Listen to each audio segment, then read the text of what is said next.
Welcome back, everyone. I'm Steve, and I'll be your guide. Today, what I want to talk to you a little bit about is the landlocked paradigm. Now, this is something that I've gleaned from my experience, and some of this is pretty straightforward and this is not rocket science.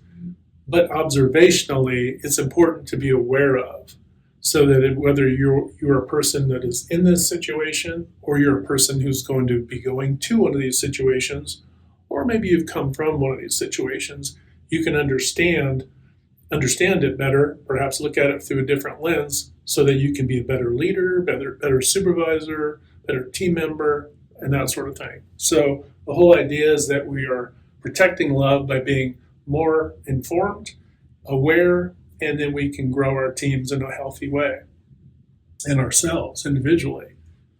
So what I have here is a very rough sketch of mountains and high mountain lakes, if you will. Now, typically a beautiful scenario. Who wouldn't love that, right? And what we have here are organizations, businesses, okay? And these trapped lakes essentially represent small communities that are landlocked. What do I mean landlocked? Well, people perhaps were born in these small communities, grew up in these small communities, are established in these small communities, and they're landlocked. How are they landlocked? Well, the economics might be somewhat depressed in these smaller areas. So for them to go to college, perhaps they couldn't leave town or go to college because they couldn't afford it, or their life progressed and they started families, so the economics didn't allow for making much of a change or an adjustment.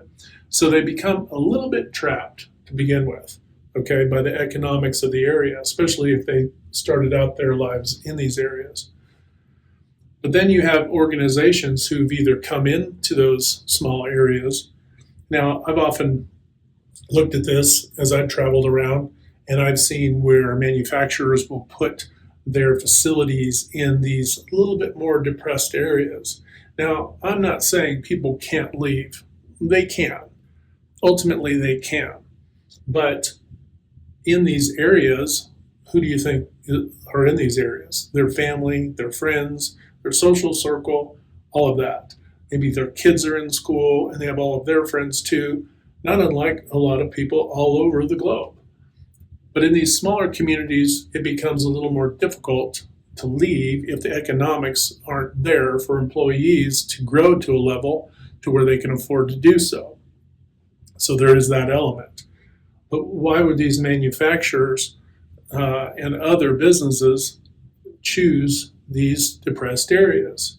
Well, they know more than likely the people who are there are kind of stuck there, right? They know that they're not leaving. What do you think that means? Well, it probably means that they're not going to get the pay raises that larger towns and cities see because of what? There's more volume of potential employees around. So it's more competitive, potentially more competitive just based on volume, not necessarily on a skill or ability. So there's maybe a little more competition. In these smaller areas, now that can work good on both sides of the fence. If an organization has some of these folks and they've had them for nearly lifelong type employees and they're known for that, fantastic. Because not all of them, I'm not trying to cast any of these organizations as bad. Let's just call the reality of the situation so we know what to make of it, so we can communicate the importance of certain elements. So you can have organizations who treat their teams and their employees in the community well, and that's fantastic. I've seen those examples, but they can treat them well, but they can also still be landlocked. Why is that?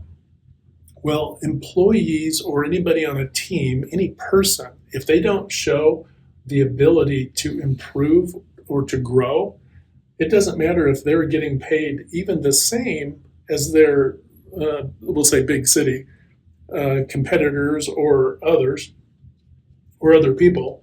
It doesn't matter if the pay is exactly the same. If they don't have the ability to grow, they're going to be stagnant, they're going to be bored, the quality is going to drop off, and then that circles back around ultimately to the organization, which keeps the wage level low, and the ability to bring in other talent potentially as well low because they're not paying as much. Now, what does that mean? That means that when you look at these organizations who move to these more depressed areas, right? Let's just call it what it is, economically strained areas, if you want to be like hyper politically correct about it. But if you go to these more constrained areas, people don't have the opportunity to get out because they can't grow their knowledge, skills, and abilities to a level without doing it on their own. And if they weren't somebody who learned how to do that on their own, right? Fortunately now, with access to the internet and more, people are more able to get the skills, the certifications, things they need to be able to make moves. But the convenience of having folks landlocked helps the organization, so they think.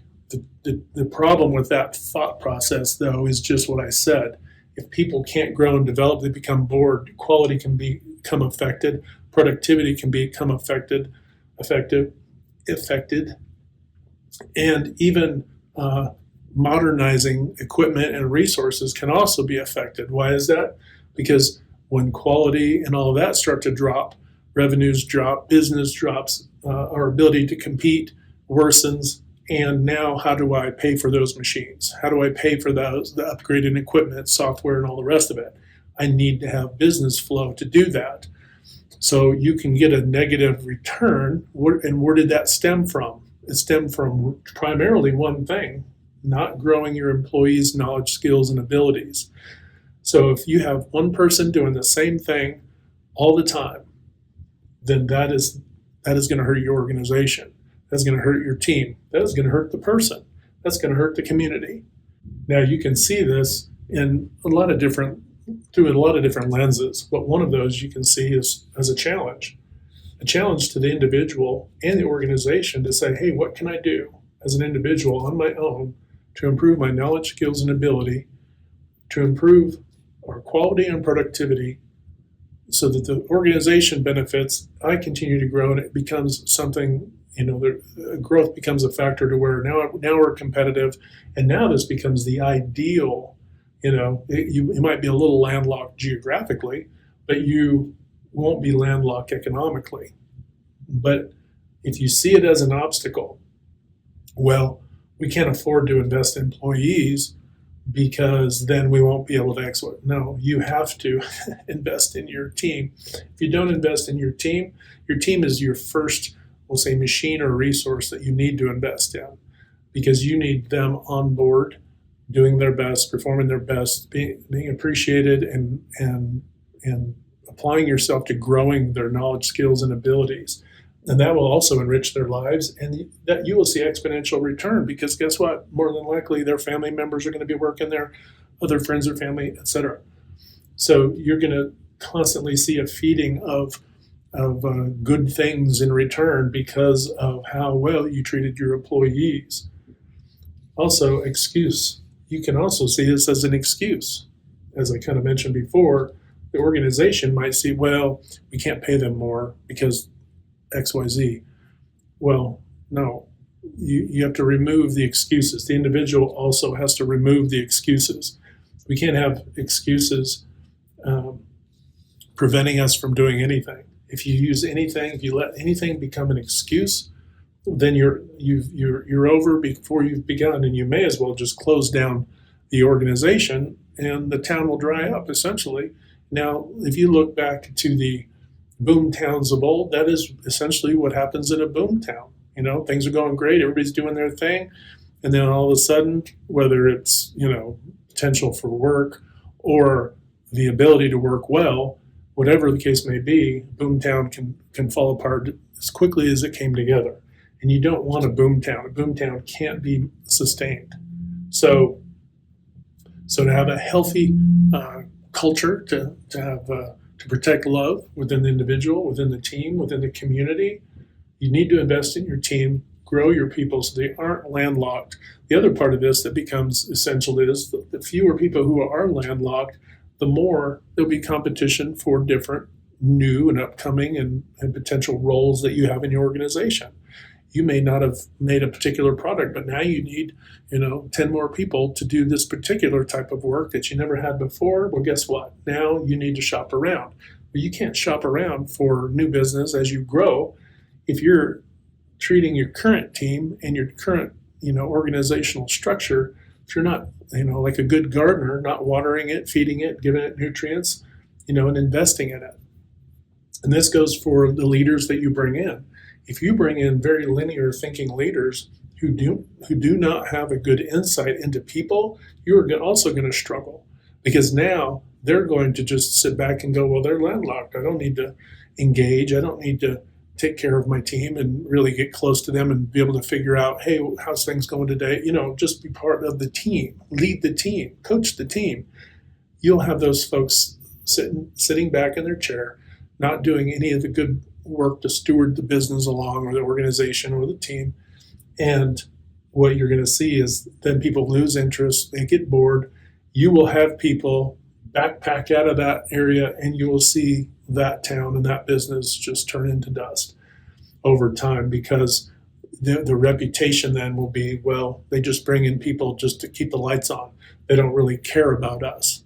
And if you start down that path because you're not investing in your team, you're not developing them, your leaders there also are not doing the same, taking care of them and developing them, then you're going to have all of this fade away. So we want to prevent that. And we don't want to take pride in relying on landlocked geographies and economically strained or depressed areas as a means or a get out of responsibility card for an organization to be able to make the profit, walk away with the profit, and leave people living barely hand to mouth. We need to be fair. We need to understand that an organization, right, is an entity that has all kinds of living parts, and you wouldn't starve yourself, right? So why would you starve your team, anybody on your team, or the culture that makes up the community that helps your organization overall? Okay, well, I wanted to touch a little bit on the landlocked paradigm. This also applies to many other facets if you step back and look at life. But how do we protect love? We take care of the people on our team. We grow their knowledge, skills, abilities, enrich their lives, enrich the community, and then everybody grows.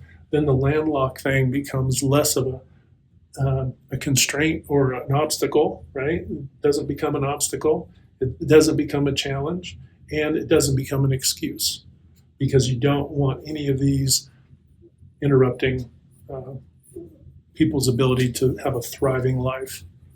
And that's how we protect love, by understanding also what the landlocked paradigm is, avoiding it by developing and taking care of our people.